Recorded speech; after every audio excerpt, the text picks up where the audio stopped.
Alrighty, let's get started. So, no mai haere mai whakatau mai, ki konei, ki te kaupapa nei, te kaupapa o te kaingaki mara, mō ngā kaingaki mara katoa.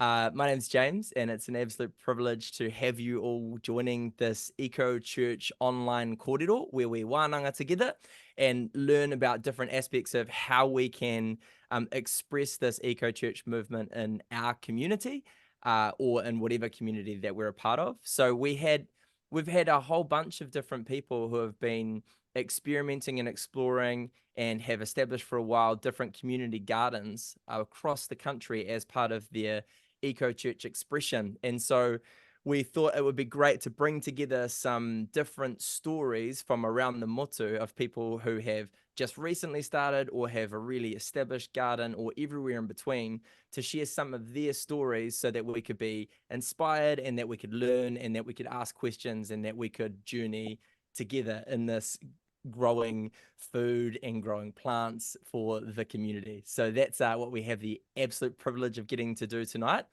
It's going to be sort of a panel setup. So we've got 3 different community gardens that we're going to hear their story. We've got Dave and Phoebe from the Grow Collective.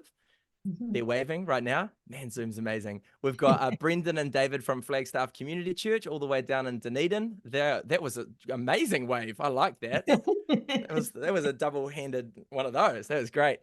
And then we have Kathleen as well from, look at that wave. That's fantastic. From Grow to Share up in Tamaki Makaurau as well. So a bit of representation from around the country.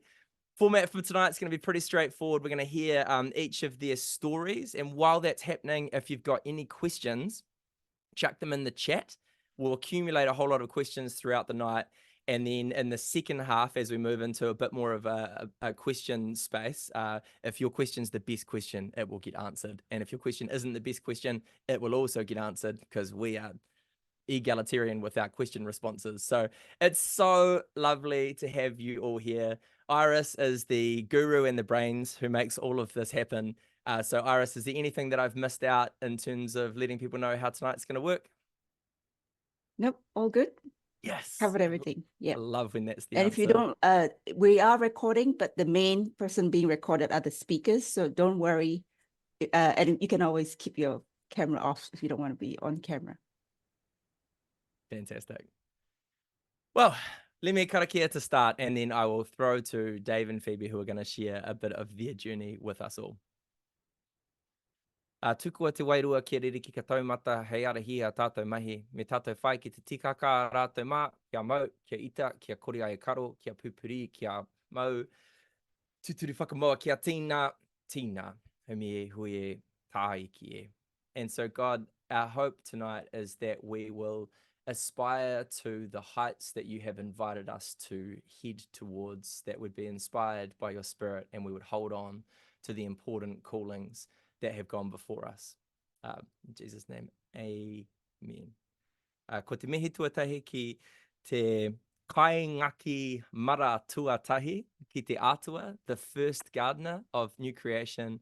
God, we just acknowledge you tonight. In the midst of all of this, often the one inspiring us into these crazy endeavors. Ki ngā kainaki tuatahi o tēnei whenua, i te tangata whenua.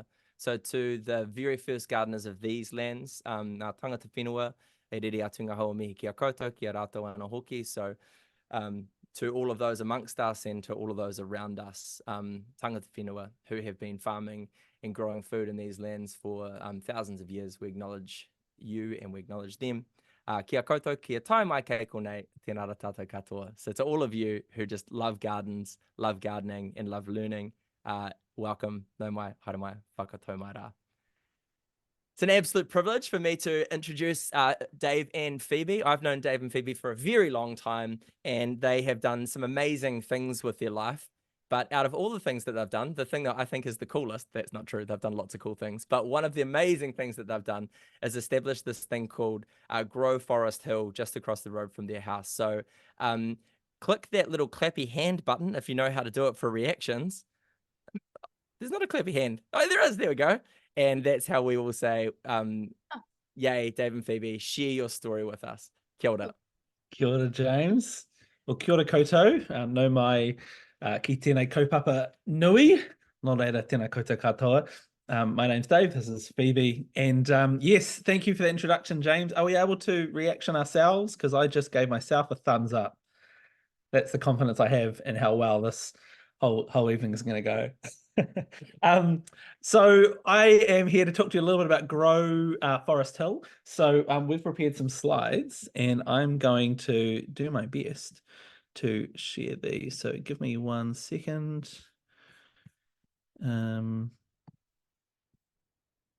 Right. Can I get a thumbs up? James, can you see the screen? Yes, you can see it. Awesome. All right, Meeting God in the Garden is what we've titled this. So our journey, how did we come about? How did we start a community garden? Is it on us or is it on screen at the moment? No, they can see the screen. Not us. They can see us as well on the side. Oh, cool. Okay. I Sorry, think, I'm yeah. a bit of a newbie. Keep going. Oh, good. So this is us. This is our little whānau, and we have been through lots of ups and downs in life, as everyone has, and we really struggled to have our own biological children, and so we went through 7 years of infertility, and a really big motivator for us, or a big part of our healing process, was our own garden in our backyard, and so we poured ourselves into landscaping a space in anticipation of building a whānau and sharing it with them. And Phoebe gardened, and it was a healing place for us personally.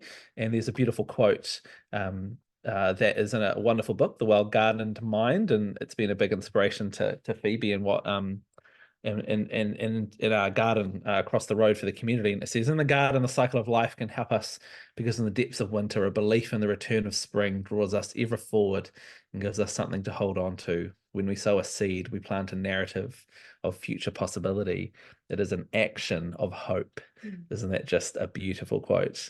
And I think that in a world full of challenge at the moment and uncertainty, I think anything that we can do, any active thing we can do to participate in hope is just a wonderfully therapeutic thing, whether for ourselves or for the community around us. So it's a little bit of what drew us to gardening and then eventually a community garden. Phoebe, you can Yeah.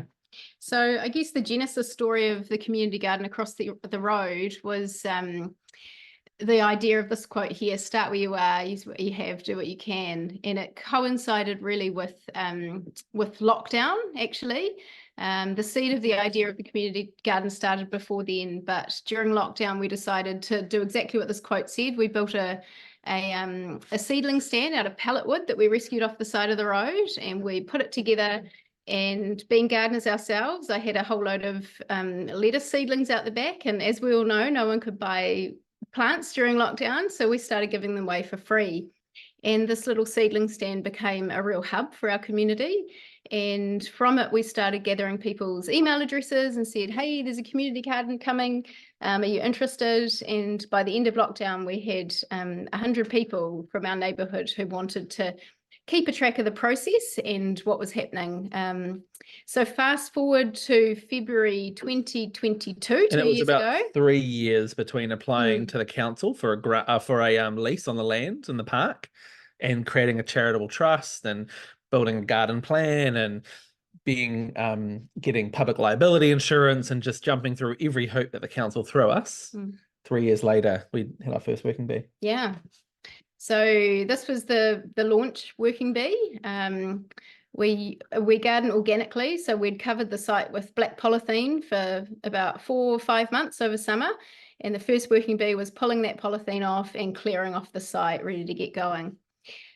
So with the time we've got, we're just going to kind of run through some slides that give you a bit of a feel of what Grow Forest Hill is, what we do in a given week, and throughout the year. And so yeah. maybe just before we do that though, so the vision for Grow Forest Hill, it's actually run under a group called Grow Collective, and the idea is that we would create a flagship garden on the North Shore of Auckland, and then from there we would be able to use the umbrella trust and all of the all of the insurances and website and promotion and goodwill and relationships we had with council and sponsors and local businesses, we could leverage that to then plant more gardens in other communities. A lot of people want to create a garden.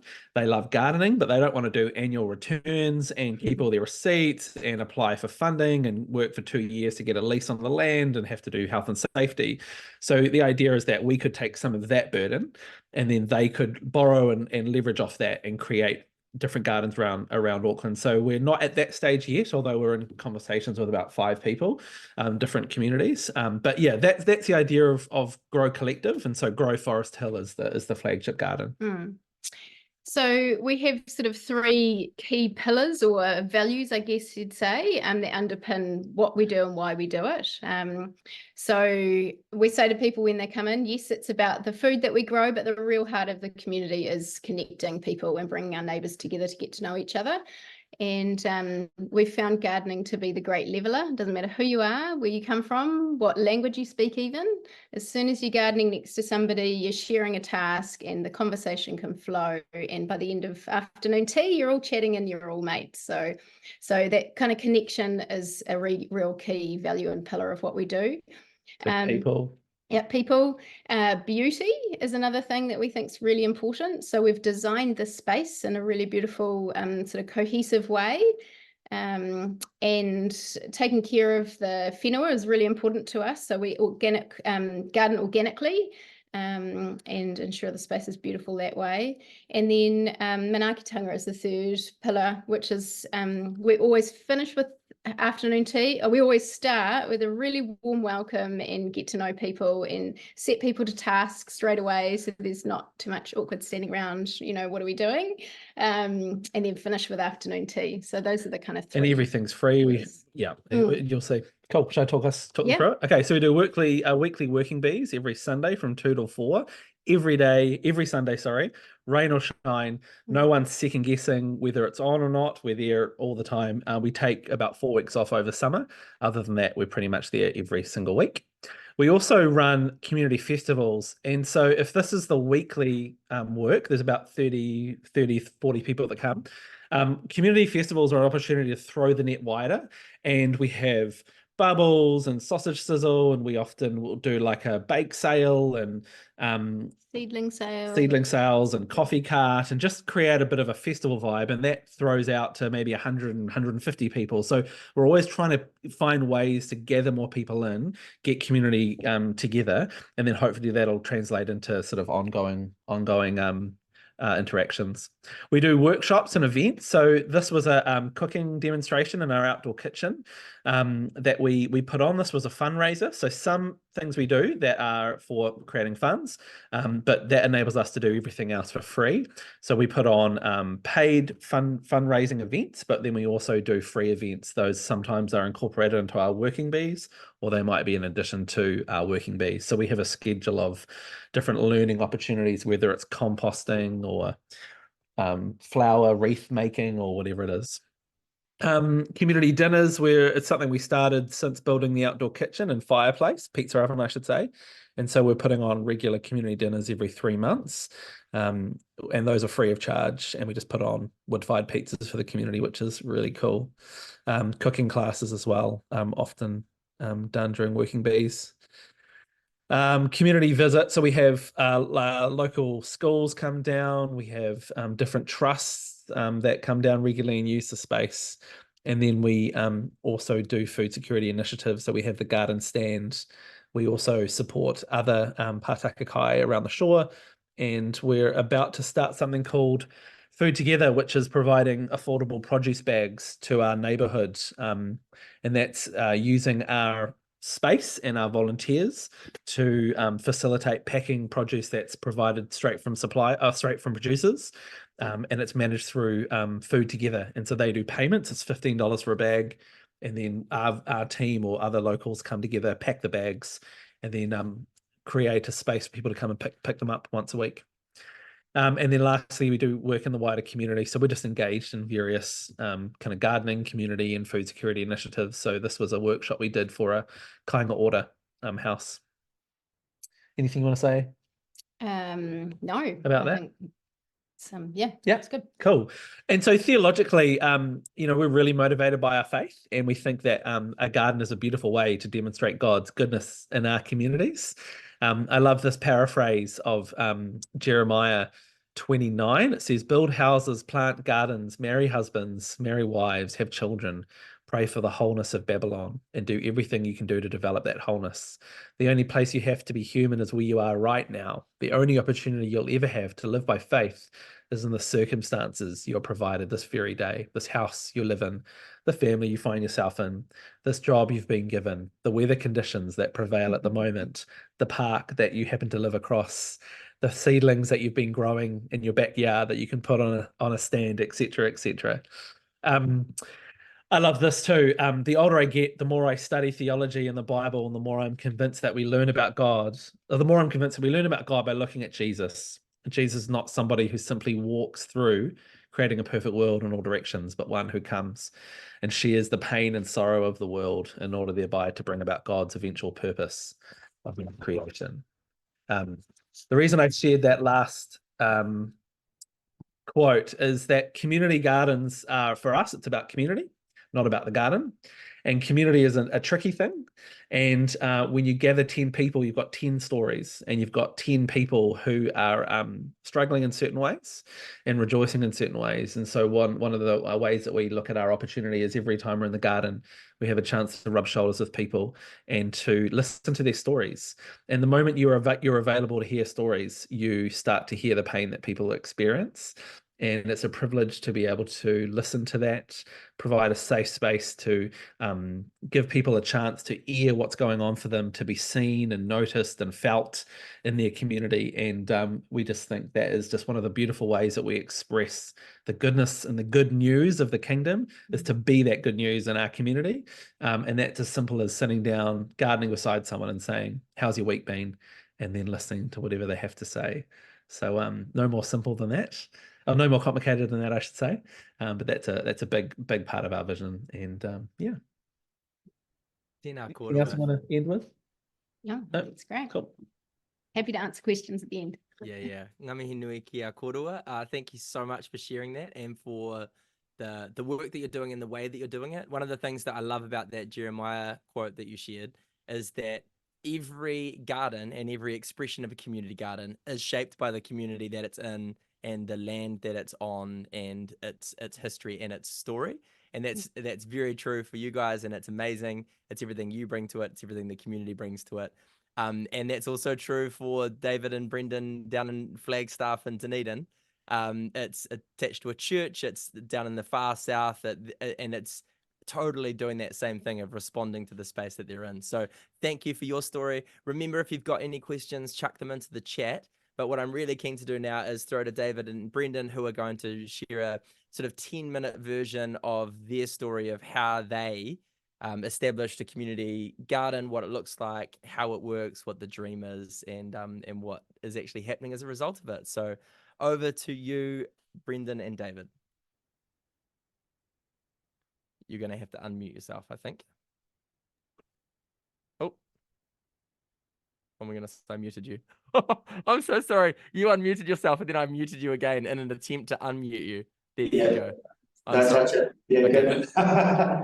Hey, kia ora tātou, ko Brendon McRae. Yeah, tautuku inspiring story, Phoebe and Dave. We'll be pleased to know down here in Aotearoa, Dunedin, we do can grow vegetables and a whole range of things also. If you asked us if we were sharing this story this time last year, we wouldn't have had much to tell. We're just at the beginning of a big project, so hence my friend Dave, who will introduce himself. But I'm Brendon, Presbyterian minister here at Flagstaff Community Church, part of the wider Presbyterian Church. We've got a little church, Flagstaff Community Church on whānau Paki, Flagstaff, which overlooks Aotearoa, Dunedin. We're in a wee valley, lovely little microclimate, and we're going to share a little bit about our kaupapa, which is an example of a church partnering with another organisation. And here I am, spokesperson for the other organisation. Kia ora, I'm David. I'm not a minister. My role here is that I manage the youth development program, YouthGrow, and that's part of Family Works from the Presbyterian Support Otago, so social service. And the reason that we're here is, as Brendon alluded, a year ago we found ourselves homeless. There's a little bit of story behind that, which I'll give you a snapshot of. YouthGrow began 20 odd years ago as a project with a horticultural enterprise with youth development alongside, and the far reaches of North East Valley and Dunedin.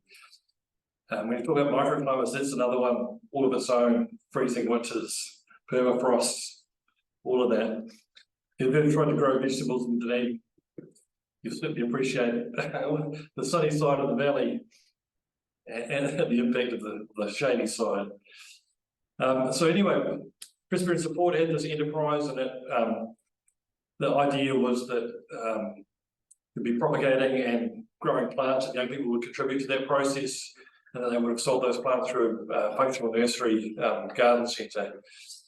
And that sort of evolved through some different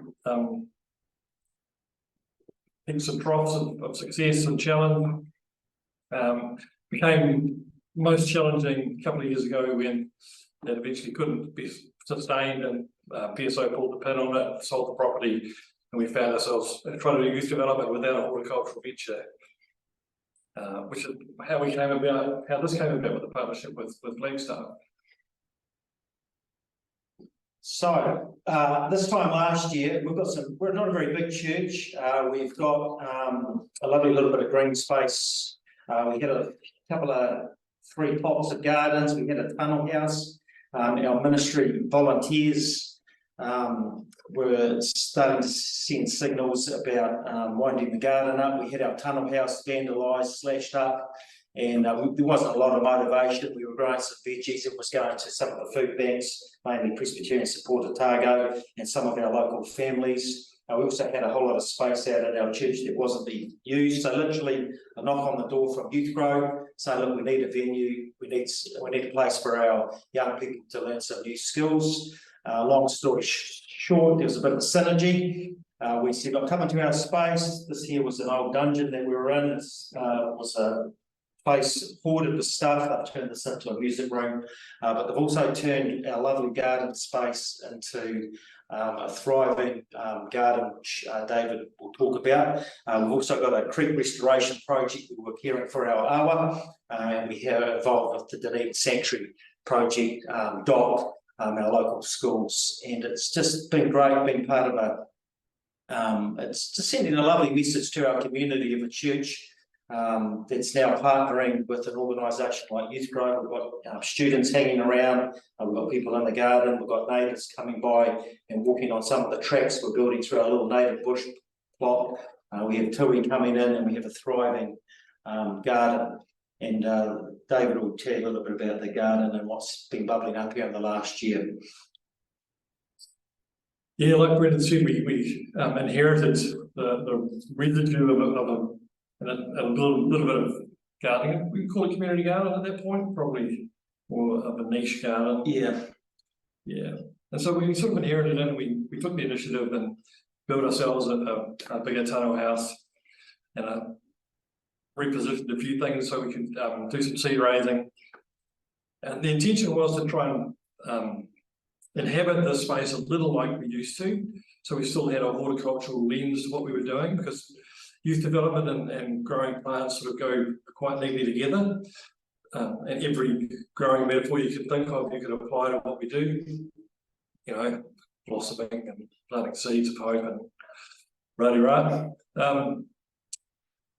Before we left the previous site, though, we decided that we could pivot using the infrastructure we had there to grow a whole lot of vegetables for community, to feed initially our food bank, but also to feed our community. So we put in a couple of 100 tomato plants and kept them going.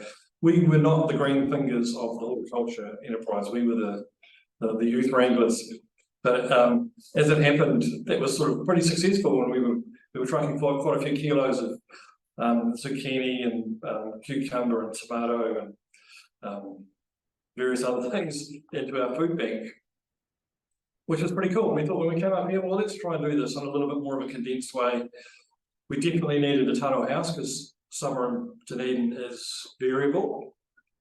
And so we set about, we found what we needed and got it established. And because we're sort of occupying the church space, it's relatively public. It has people walking through, has ducks that could be potential predators.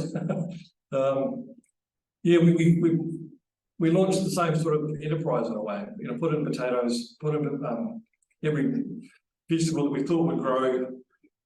We've got 25 tomato plants or so, and we on a weekly basis we're either feeding our families or the young people sending that food home, exposing them to vegetables that they wouldn't otherwise eat, pretty much, but also trickling it into the food bank.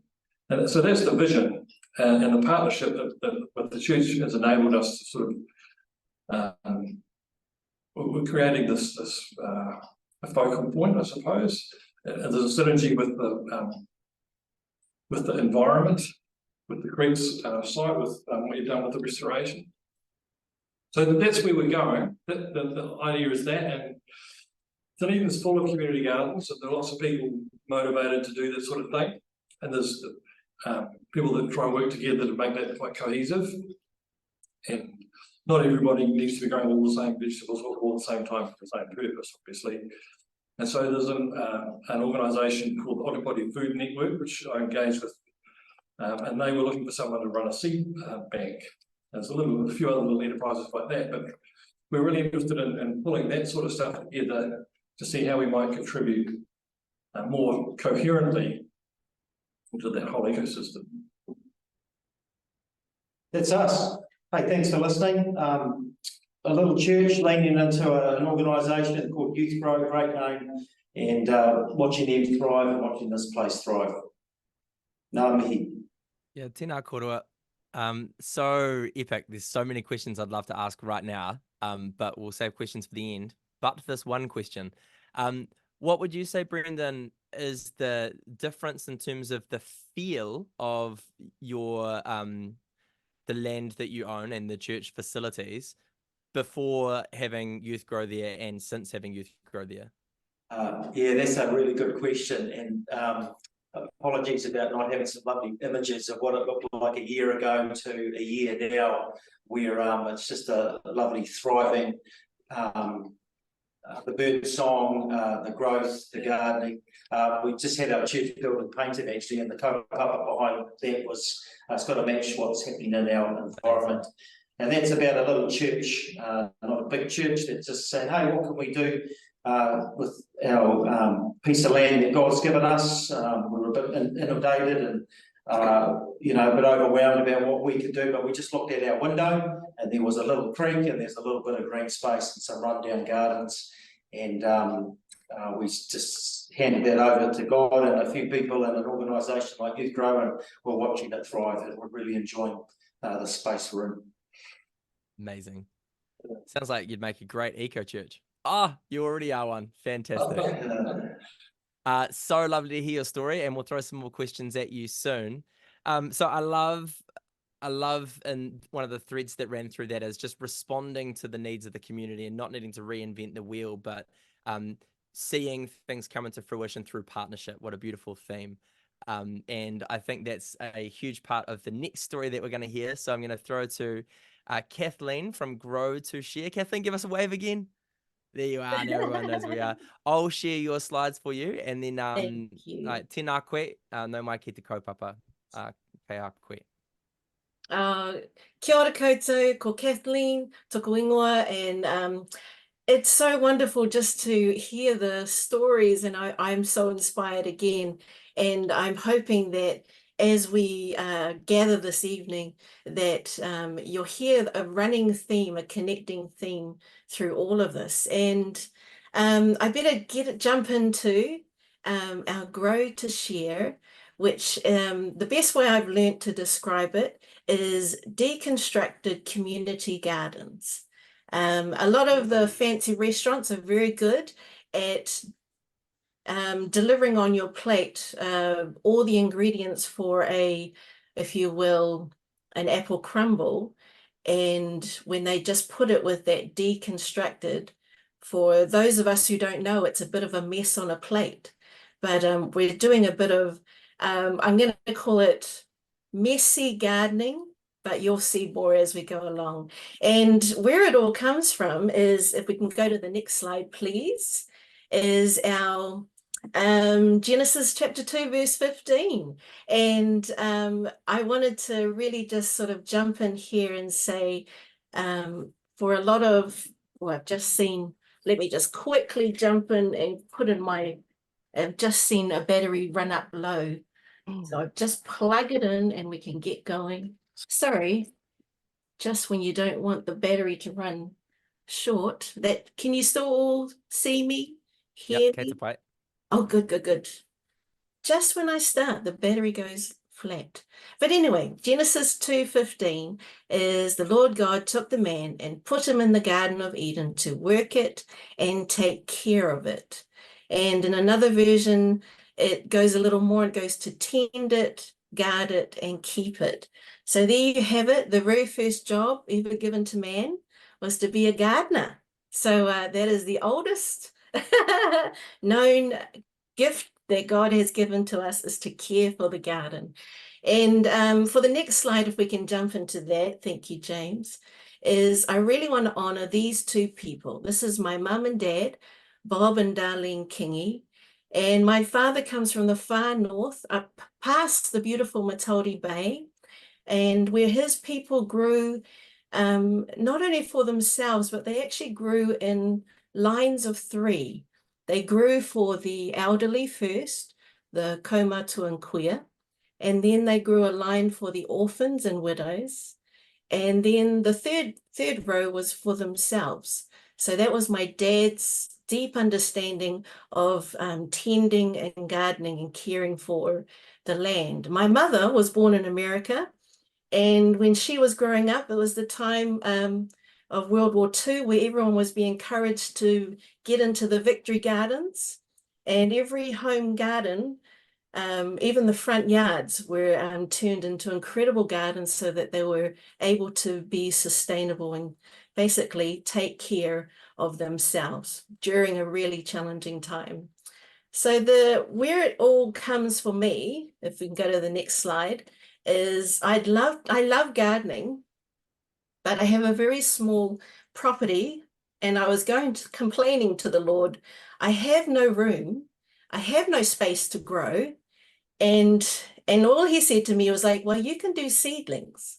So I went to the warehouse and bought a $40 little, as you can see, my little frame there, my greenhouse, and I started seedlings. Next slide, please, James. And I went to my church family, which is Southside Vineyard in Mangere, yet to be an eco church. I'm putting a little tap there for them to come on board. And I said to them, I went, how about if I grow seedlings, give them to you, and then you just take care of them. And my one request is that when they've grown, that please share them with your neighbors. Don't just hold on to them for yourselves. Please pass them on. So next slide, thank you. So we started this. So there was unfortunately no funding at the beginning, which many of us know that's how it all begins. It's an idea. And COVID put us all in lockdown. So I was dropping off seedlings at the front doors and knocking and running away. And our families were growing it in whatever place and space they could. And they all kind of said, hey, actually the one on the far right, yes, thank you, James, that's... Oh, no. Oh no. Oh no. I reckon that battery plugging in didn't go as well as was hoped. Oh no. Do you want me to pretend? That one on the right is actually incredible because it's actually the same garden as the one in the middle. You just don't know. That's why they get me to do these things, because when when it all falls to pieces. I've got the good comments. We will hope that Kathleen comes back and can continue the rest of that kōrero. There are a couple of questions in here that are specific to people that I'll ask while we're filling this space with beautiful content. So one of the questions that was asked was, hey, Phoebe and Dave, what you're doing's amazing. Do you do it full time? How do you fit it all in? How do you have small humans and have cooking classes across the road, rain or shine? Yeah, Tell us good how that actually question. works. So gardening is my passion, and it is what I do actually spend a lot of time doing. It's not a paid role, so it's voluntary at the moment. I'm funded a day a week by our local board to coordinate food security initiatives in our local board area, and so I'm contributing to our community garden as part of that role. In terms of the littles, I try and involve them as much as possible. I think littles out in the garden is a beautiful place for them to be, and the mess that they can make in the garden is slightly less than the mess they can make inside. So slightly, I say. Anything that's harvested too early, we call it gourmet, and we just eat it anyway. Yeah, so that's does that answer that question? Well, I was just going to say, I was going to add to that. I think we're bursting at the seams, to be honest. And I think one of the things that we're prayerfully considering is what does it look like to live wisely and not take on too much. So we're right at this difficult point of discernment because there's so much opportunity. And, if I'm to be totally honest, I'm pretty tired. Like I feel like my plate is totally full. So we're just praying into that, figuring out, what does it look like to pursue the other gardens in Auckland, and just praying that God brings someone or some funding or something along our way. And in the meantime, just trying to be careful not to take on board too much. So this is just a balance, right? I think everybody's finding. I don't know if anyone's feeling like they've just totally got everything perfectly balanced yet. Good. So what I heard from you is, it's kind of sustainable, but we love it. That's what I heard you say in that answer. Pretty much. Fantastic. And Kathleen's just rejoining, but David and Brendon, a question for you, especially you, David, is how are you getting the young people to engage with gardening? It seems like that's a long way away from gaming. Are young people engaging with it, and how do you do that, and what does that look like? I'll mute myself. Yeah, we all know that it's not necessarily the most favourite thing for young people to do, to say go and work in the garden. It's a question of how you do youth work. It's the doing stuff alongside, the purposeful conversations that can happen while you're doing something constructive. If we're underpinning it with the idea of generosity and giving, then they can contribute a bit. Doesn't really matter that they're not the ones digging up all the potatoes and bagging up all the potatoes. They're being participants in an enterprise, and you're role modeling with that. Yeah. So any participation is helpful from a youth development and youth work perspective, and that is the thing that kind of facilitates the connection and the relationship, which is actually similar to what Dave and Phoebe were saying, was that the primary thing is actually the community and connection, and in some ways it's like the garden is the catalyst and the food is a lovely byproduct of another thing that you're trying to achieve, which is connection and relationship. Is that fair? Yeah, that's not overstating it. Yeah, awesome. Kathleen, you're back. Yeah. Woo! You left us hanging. We can't wait to hear about this garden on the far right. And that was a quick recovery as well. Seriously, well done. I went, no. Did you have to do your elevator music? Oh, they don't know about the elevator music, Kathleen. Don't let them in on that. Okay. Right, let's carry on, shall we? So yes, I was dropping off seedlings to my church family, and that garden on the far right, it's actually my pastor's on the edge of his fence line because he didn't have much space as well, and Wow. he has a very active dog. And along there before were lots of beautiful flowers. And he said to himself, well, we can't eat them, can we? So that's pointless. So he pulled out some very old flowers, and he said, don't worry, the pollinators can suit themselves at the front of the house. So he kind of just adjusted to that, to wanting to make the most of his space. Next slide, thank you. So then we had another, so the first church was no funding. Second church, with my work with Pacific Vision Aotearoa, council said, how about, they loved the idea of what I'd done and said, let's reach out to a church and a Pacific church, see if there's any interest.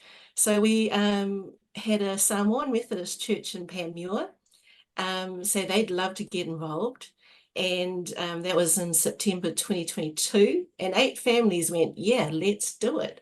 So next slide, thank you.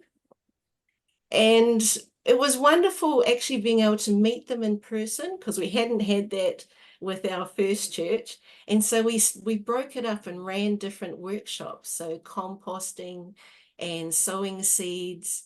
And they had a tiny, tiny space at the back of their hall where the pastor said, let's put some boxes in there. And the space that's left when that garden was for a trailer, but now he's deciding that I don't think the trailer needs to be here anymore. So he's making, thinking that's just spare space. We need to put it with gardens. So they've been going amazingly. So let's go to the next slide. 3.0. We went, then more funding came through from council. They loved the response. And then they wanted to take another step, and they wanted to do a lot more surveys and find out about behavior change. And so this was a more challenging request from council, that they wanted to video, record, take photos. They wanted to do lots and lots of surveys. And we went to St. Peter Chanel, a Catholic church in Clover Park, which is actually Otara. And we were very transparent, and we said, there's funding available to run a gardening program and become a part of it. And the main thing is that we would love it if you would be open to all of this extra inquiry, so surveys. So we needed them to know, understand very clearly there was a cost for them to be involved. It was going to be basically sharing their homes, because that's what a deconstructed garden is. It's going back to your house. So we asked for 10 families, and 30 families said yes. So you can't say no. And we had a little wiggling around with funding, and we managed to. So next slide, thank you. We just had the best time. The church has a congregation of, I believe it's up to 500, and it's predominantly Samoan and Tongan. There are a lot of Filipino families as well, and South African. And they all just took to this. This is the photo here. The first photo is of them sowing seeds, and everyone around that table had only ever purchased their seedlings from Bunnings or Mitre 10. Wow. They'd never actually sown a seed.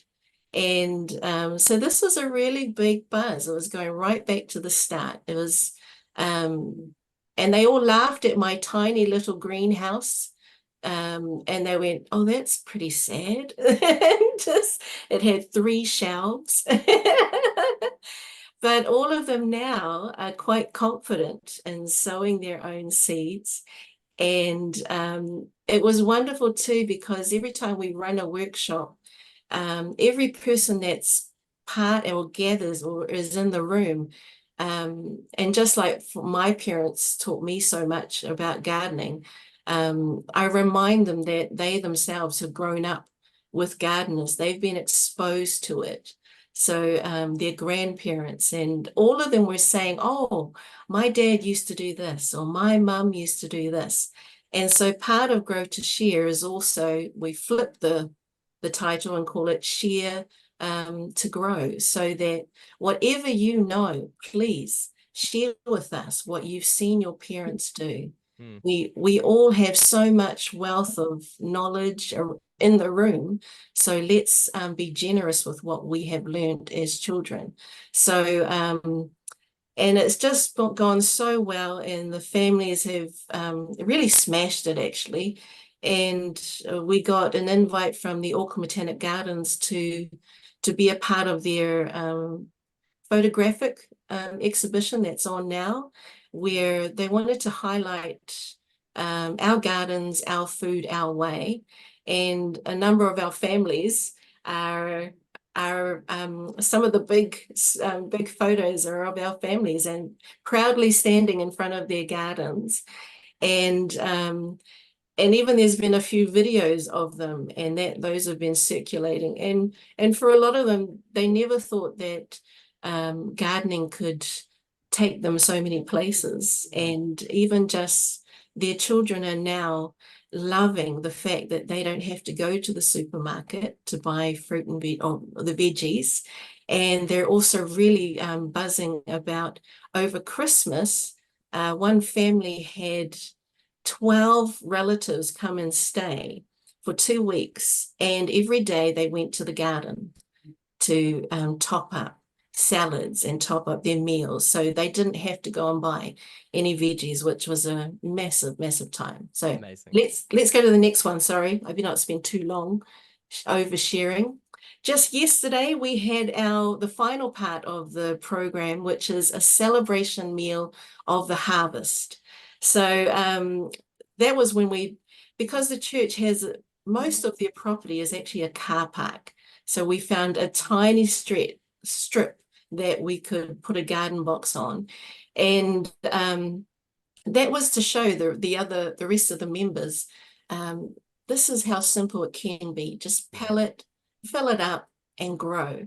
And there's a lot of talk with a few of the church members that a lot of them are thinking, hey, wouldn't it be great if the church garden is actually the one where we grow, we treat it like a seed garden.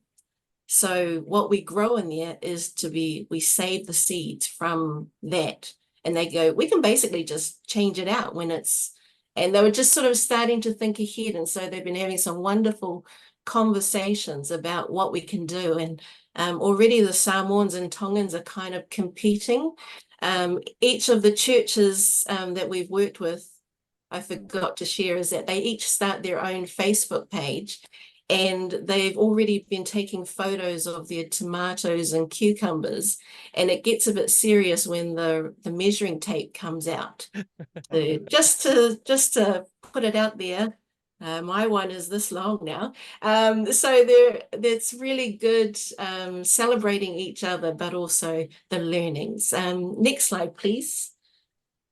And the next church that we've started with is out West Auckland, and there's Seed to Harvest. And if I just go to the photos quickly, it's probably faster.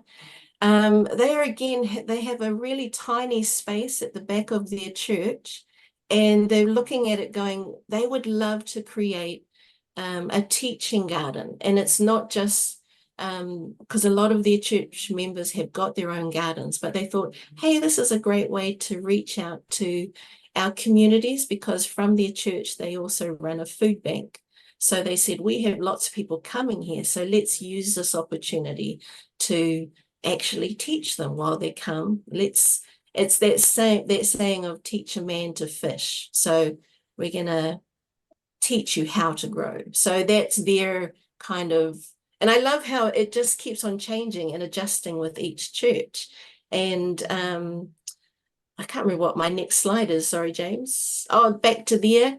This is really, it's this kind of links it all up together. Is like, we always ask our churches that we've all got a little bit of space and we can all do something. So just think creatively of what can you do, and ask the Lord, what can you do to tend and guard and keep your garden, whether it's at your church or whether it's at your home. So it's always a little bit of a whittle, a challenge out there, just like, hey, we can do something. And just a little update, my little 3-shelf nursery greenhouse has now upgraded. Our work has purchased a great big greenhouse, and we've got a few young people in Papatoe who do all the seed sowing. So I haven't sown my own seeds for quite a while now. So Amazing. That's awesome. And one other thing with the church is that we did try to do a community garden in one of the properties that they wanted to extend their place, but it didn't work. Everyone was too busy, and so we're flipping the switch and we're going to put an orchard in there. So that's it for me. Ka pai.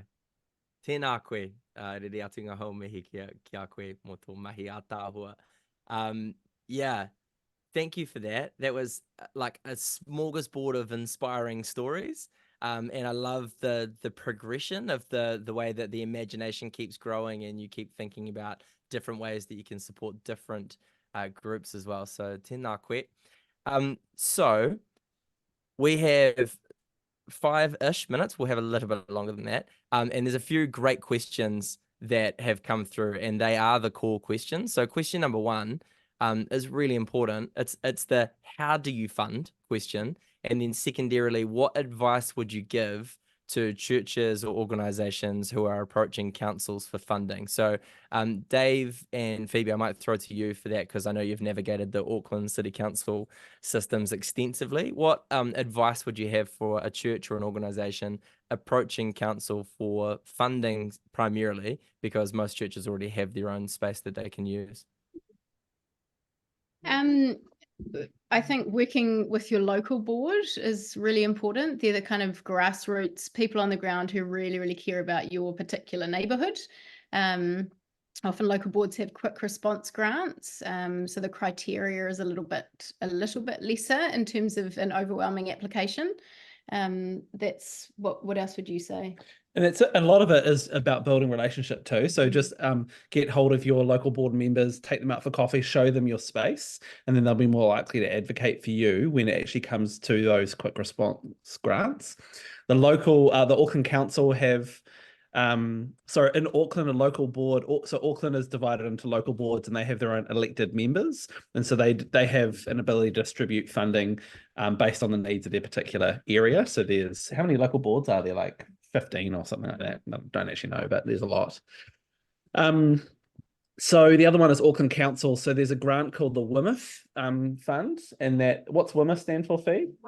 Waste Management and Innovation Fund. And so that's how we got our compost bins funded. So if you're wanting to get funding for compost bins, then you can go through Phoebe, what are the compost bins called? The Carbon Cycle compost bins. If you get hold of Carbon Cycle, then they support you to put in applications. They're quite expensive, but they're great bins.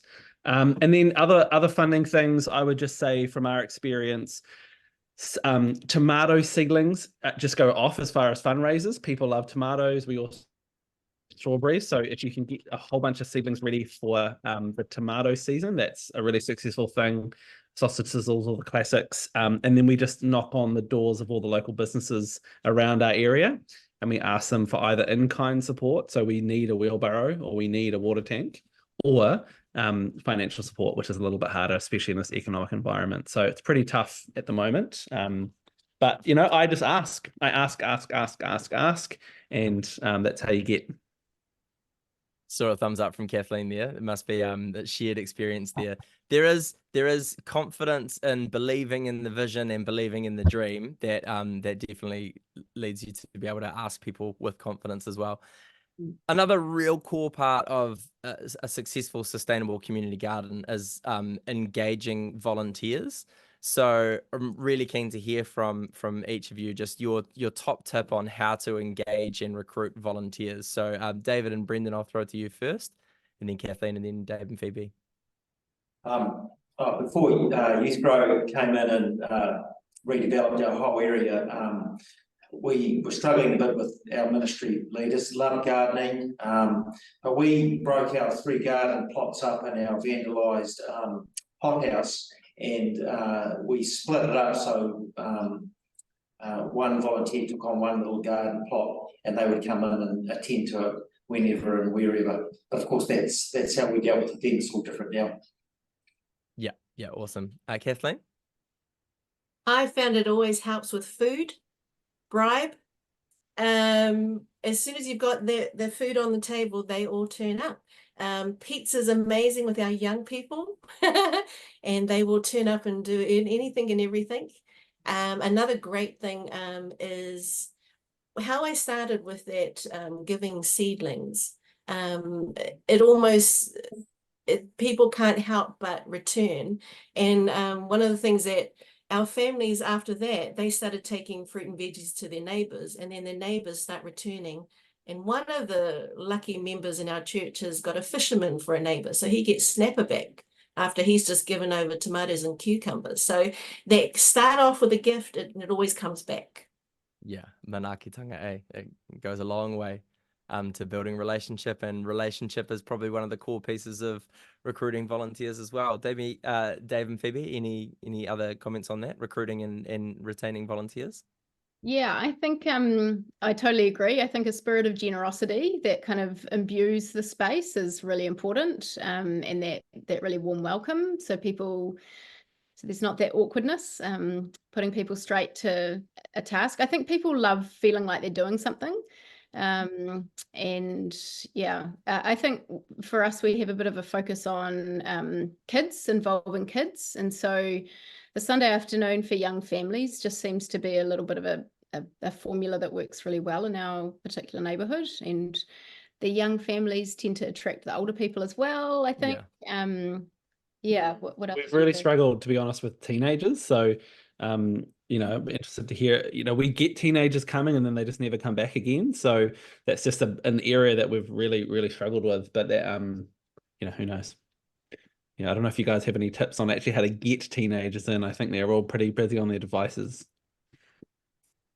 Yeah, in the little project that I run, I managed to get teenagers there, but they don't engage that much. They just sort of hang out. And I'm like, that's a great first step. If I can have them there and just hanging out, fantastic. And one day they'll get their hands in the dirt, which is fantastic. Hey, there's probably time for one more question if you want to type it into the chatty machine before we wrap up. But there's one question that has been asked, which would be cool as well, is vandalism. So David and Brendon have mentioned that the greenhouse got vandalized. When you're doing stuff in public spaces, have you had any issues with vandalism? How do you sort of avoid vandalism of either the stuff or the fruit trees or the plants themselves? Any thoughts on that? With the gardens, we did have a kaupapa where vegetables were missing. That was okay. It was probably because the family needed some. So occasionally veggies would go missing, and there was a bit of social housing around the back would say, look, come in and help yourselves to the gardens. The vandalism, we didn't. I think it reflected probably the state of our whare around the outside. It was pretty run down anyway. We haven't had any vandalism since it now looks like a flourishing. Yeah. It's very transparent. There's people, young people, there's people around, birds are singing. It's a different feel. David's hanging around. He's a scary guy. Don't get on the wrong side. Yeah. Yeah. You want anything to that, David? I think it's just luck, but it is. We're playing fucking loved and acted. It's part of it. Yeah, amazing. There's something about the more people that you get involved, the more of a sense of ownership that people feel and a connection they feel to that place, which leads to them acting as kaitiaki.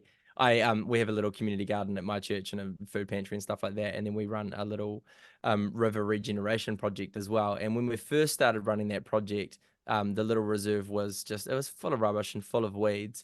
And now I often will be walking through there and I'll see random people from the community picking up rubbish, and that just never used to happen. But there's definitely more of a sense of, people are caring for this place, I should care for this place too. And I think that that's what happens over time with things that are community gardens that actually build community. So yeah, hey, it has been an absolute privilege to hear such inspiring stories from the three of you. I think for all of us who are involved in eco churches or in community gardens, there's been so many different things that we can grab that can help our imaginations or help to inspire us to try new things or go about the things we're already doing in different ways. So Dave and Phoebe, David and Brendon, and Kathleen, thank you so much for your time and for your insight and for your wisdom. I have asked Dave to pull up a scripture that he shared as part of his talk for us to finish. Your emails would be great as well. But I loved this. I grabbed out my message translation of just the prophets and went to Jeremiah 30 to find this, and it's different because the run with horses quote is just from that book specifically. So I think this would be a lovely way as basically a benediction to close us off, and then I'll say a brief karakia, and then that'll be us. So would you read it for us, Dave? I'd love to. Build houses, plant gardens, marry husbands, marry wives, have children, pray for the wholeness of Babylon, and do everything you can do to develop that wholeness. The only place you have to be human is where you are right now. The only opportunity you will ever have to live by faith is in the circumstances you are provided this very day. This house you live in, this family you find yourself in, this job you've been given, the weather conditions that prevail at this moment. Yeah, that's beautiful, man. Thank you. Anō reira, e te atua, ngā mihi ki a koe mō te wā nei. Whakatongi a tō wairua tapu kei roto i tina o mātou mo te pua waitanga o te ngākau o te whenua anō hoki. So God, plant your Holy Spirit within each of us. May it be a seed that flourishes into flourishing hearts, flourishing lives, and flourishing whenua. Nō reira, kia tau, kia tata katoa. Te ata whai o tō tātou a riki a ihu karaiti, me te aroha o te atua, me te whiwhi nā tehitanga ki te wairua tapu, Ake. May the grace of our Lord Jesus, the love of God, and the fellowship of the Holy Spirit be with each and every one of us forever and ever. Amen. Amen. Kia ora tātou. Thank you so much for being a part of this kaupapa. If you've got any questions about anything, ask Iris. She has all the answers to everything. Right. Kia ora, James. Kia ora tātou.